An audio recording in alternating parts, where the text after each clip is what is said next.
এই শহীদরা আমাদের জাতির শ্রেষ্ঠ সন্তান, বুদ্ধিজীবীরা আমাদের শ্রেষ্ঠ সন্তান। এই বাংলাদেশে রাজনীতি করতে হবে, বাংলাদেশকে ধারণ করতে হবে।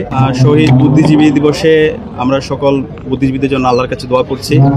আল্লাহ পাক সুবহানাহু ওয়া তাআলা যেন সকল বুদ্ধিজীবীদেরকে যারা শহীদ হয়েছেন সবাইকে জান্নাতুল ফেরদৌসের মেহমান হিসেবে কবুল করে। আল্লাহুম্মা আমিন। বুদ্ধিজীবীরাই আমাদেরকে সবসময় রাস্তা দেখিয়েছে। মহান মুক্তিযুদ্ধে বুদ্ধিজীবীরা যেভাবে সবাইকে রাস্তা দেখিয়েছে তার উপর ভিত্তি করেই বাংলাদেশের মুক্তিকামী ছাত্র জনতা রাজপথে নেমেছিল এবং সর্বশেষ পাকিস্তানি হানাদার বাহিনী আমাদের বুদ্ধিজীবীদেরকে শহীদ করে আমাদের এই আজাদিকে থামিয়ে দিতে চেয়েছিল, কিন্তু এই আজাদি থামেনি। আমরা আমাদের নতুন ভূখণ্ড পেয়েছি, স্বাধীন ভূখণ্ড পেয়েছি। সুতরাং আমাদের এই শহীদরা আমাদের জাতির শ্রেষ্ঠ সন্তান, বুদ্ধিজীবীরা আমাদের শ্রেষ্ঠ সন্তান। আমাদের স্বাধীন বাংলাদেশে প্রত্যাশা ছিল আমাদের বুদ্ধিজীবীরা যেভাবে আমাদের আজাদির স্বপ্ন দেখতো, নতুন বাংলাদেশের স্বপ্ন দেখতো, ইনসাফের স্বপ্ন দেখতো, স্বাধীন বাংলাদেশে ঠিক সেভাবে যারা বুদ্ধিজীবী হবে তারা সেই লিগাসি মেনটেন করবে। কিন্তু